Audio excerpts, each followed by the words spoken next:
كتاب الله أحيانا وبالتوحيد أوصانا ففي قرآننا نور يضيء ظلام دنيانا.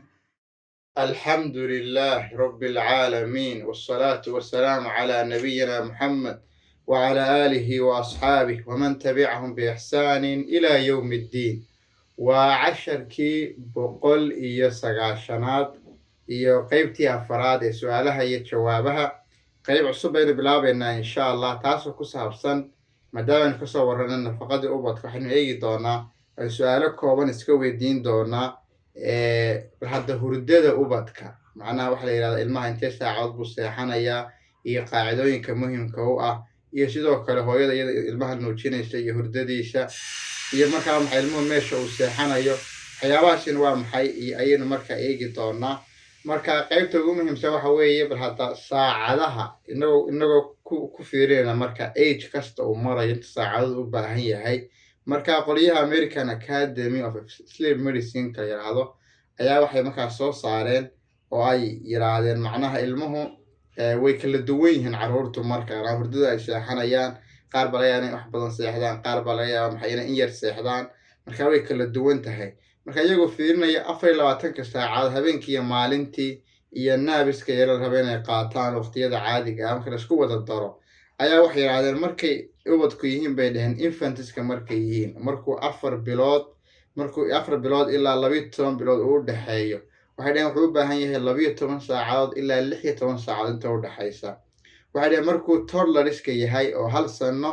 ilaa 2 sano uu ku jiro, waxay dhahaan 12 saacadood ilaa 14 saacadood buu u baahan yahay. waxay dhahaan markuu children soo gaadho oo sanadka 3aad ilaa sanadka 5aadna 10 saacadood ilaa 13 saacadood buu ilmuhu u baahan yahay. waxay dhahaan markuu isla childrenka uu ku jiro laakiin uu marayo sanadka 6aad ilaa sanadka 12aadna, waxay dhahaan 9 saacadood ilaa 12 saacadood buu u baahan yahay. waxay dhahaan markuu teenagerska soo gaadho qaangaarka oo 13 ilaa 18 uu soo gaadhona, waxay dhahaan 8 saacadood ilaa 10 saacadood buu u baahan yahay. marka sidaas waxay isu raaciyeen qof kasta eedkiisa ilaa intuu kasoo gaarayo.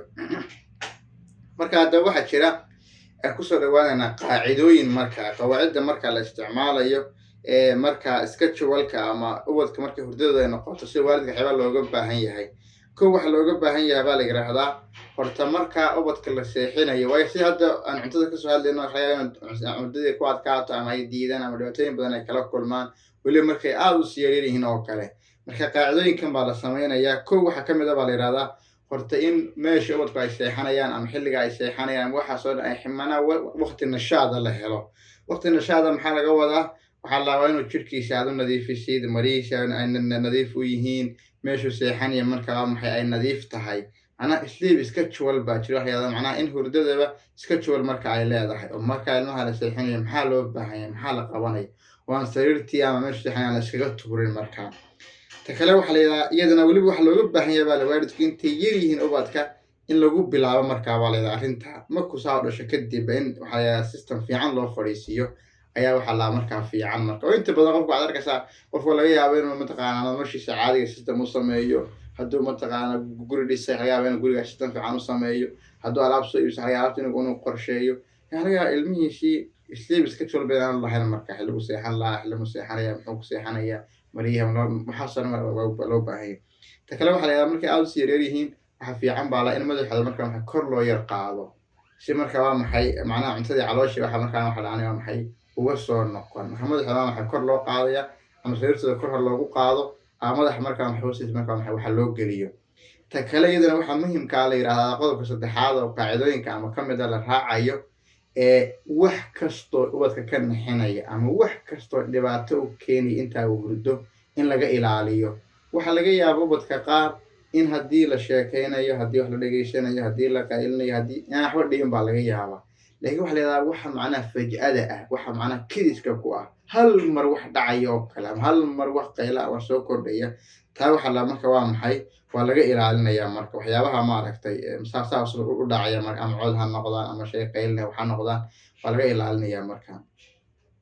takaliyadan waxa la yidhahdaa waxaa loogu dadaalayaa mar kastaba ubadka yaryar markay sii seexanayaan oo kale macnaha in mar kastaba afkooda uu xidhan yahay marka afkooda marka waa maxay uu daboolan yahay waayo qofku hawada inta badan meeshu ka qaataa sankiisan ba hawada qofka maxay ka qaadan karaa marka afka waa maxay in qofka loo xidho weeye ta kale waxay dhahay iyada qodobka shanaad ah weliba gaar ahaan markuu maaragtay aad u sii yar yahay oo ilaa 6 bilood ugu horeeyo oo kale iyo waa in qaabka u seexanaya marka macnaha ay loo badbedeli karo marka hadba dhinaca midigta dhinaca bidixda taas oo kale marka loogu bedeli karo qodobka lixaad isaguna talooyinka la bixiyo ugu dambeeya waxa weeye uguna muhiimsan waxa weeye in cuntadiisa iyo waxa la siinayo waxaasoo dhan intaanu seexan ka hor la siiyo marka intaanu seexan maxay ka hor hal saac ka hor maxay wixiisoo dhan loo dhammaystiro marka haddaba haddaynu eegno hooyada marka iyada ilmaha nuujinaysa marka maadaama iyada xoogaa maxay ka yar duwan tahay markuu dee ilmuhu yar koro hadda iyada maxaa loogu baahan yahay kow iyada waxa looga baahan yahay baa la yidhahdaa macnaha inay naaska ilmaha ay jaqsiinayso marka u noqdo macnaha hurdada horta ka hor ay siiso naaska marka haddii xataa waxa la uu hurdo waa ogtahay marka inaanay siin marka ama u baahan yahay aad dareensan tahay inay kiciso siiso weeye bay dhahaan ka labaad waxay dhahaan waxa weeye haddii macnaha waxay dhahaan haddii marka uu ooyo ama uu soo kaco isagana waxay dhahaan waad siinaysaa marka laba sababood marka waxay dhaheen dartood marka haddii waxay dhahaan marka aad macnaha hana kala daahin bay dhahaan saa uu ooyo uu soo kaco hal mar waad siinaysaa waxay dhahaan laba sababood dartood takood waxay dhahaan waxa haddii horta aad kala daahid ilmihi yar aad la daahdid waxay dhahaan waxay dhacaysa bay dhahaan in macnaha intii loogu talagalay ama qaabka uu baahnaa ama qaab kaafiyo macnaha kaaf ku filan aanu ka qaadan marka isagoo macnaha iska dee maaragtay si niyadan u hayno kadibna maxay uu asaas kaga dhamaato taasi way dhacaysaa ta kale waxa la iyadan sababta waxa weeye uu kucinaya adiga wadana wax marka uu kucinaya marka waxay dhahaan marka saa waxay uga maqashayeen in hore iskaga siisid weeye hay'ado kalena way sheegaan ta kale waxa weeye iyadan waxay dhahaan muhiimka ah darribi nafsak macnaha maxaad naftaada ku tijaabshaad ku tababartaa macnaha inaad la socotid xilligu seexanayo isagu macnaha xilligu markay waxay dhahaan markay 4 bilood oo maaragtay ilaa 4 bilood ugu horeeya meelaha macnaha hadii iyagu 24 hour wax ku dhow iska seexan karaa waqtiyo kala duwan 10 jeer seexan karaa soo kici karaa laakiin waxay dhahaan mar kasta waalidka waxa looga baahan yahay inuu isagu hurdadiisu iyo ilmaha marka maxay balance tahay oo socon karto marka oo maxay aanay mar kasta isagoo hurda ama isagoo amgeeda maamada hooyada hurda marka aanay marka imaam maxay soo dhibaataysan marka waayo waxa la xillidaas oo kale oo marka waxa la yiraahdaa hooyadina marka maxay hurdada ay aad u yaraanayso aabin waxa laga yaabaa isaga laftigiisa ay saameynayso marka oo subax marka shaqadiisa waxa loo jeerka kacay marka ay noqonayso marka mar kasta waalidka shayga nolosha waxa ugu muhiimsan waxa weeye schedule-ka iyo waqtiga in qofku marka waa maxay uu sidaa maxay ula socdo dhinaca hurdada markay noqoto waxyaabo badan baa marka iyadana maaragtay ama cudurada markay noqoto ama waxyaabaha trouble-ka hurdada ubadka maxay ka khalkhaliya ama maxay marka hurdada ubadka ka qasa waxa kamid ah qaybta trouble-ka hurdada ubadka inta badan soo kicinaya ama maaragtay hurdada aan si fiican u helaynin waxa looga baahan yahay waalidka kow baa la yiraahdaa si taa ugu hortagaan wax kasta oo iftiin leh inay horta waa maxay intaan 1 saacad ka hor ka sii wada xidhaan lawa TV mobileska macnaha screenada iftiinka badan oo dhan waxa la horta ubadka yar saacad ka intaan seexan buu horta waxaasan ma waxa maxay laga damiyay kow wax la yiraahdo iyadana waa maxay saacad ka hor ubadka markay yar yihiin ama dad ay ku jiraan sanad koobaad ka labaad ka saddexaad ka afraad wax energy siinaya cabitaan energy siinaya ama shay hurdo badan hurdada ku soo rideen kasta kafeenkii oo kale hala siiyo waxana wax dhawa maxay waa laga ilaalinayaa waa la yiraahdaa ta kale wax la yiraahdaa iyadana waxa loogu dadaalayaa marka si mataqaanadaan dhawaan uga qaasmin ama soo boodin oo kale waxay dhahan 3BS baa jira waa bath iyo poop iyo bed ana marka uu seexanayo waa in macna qubayskiisa loo dhameystiro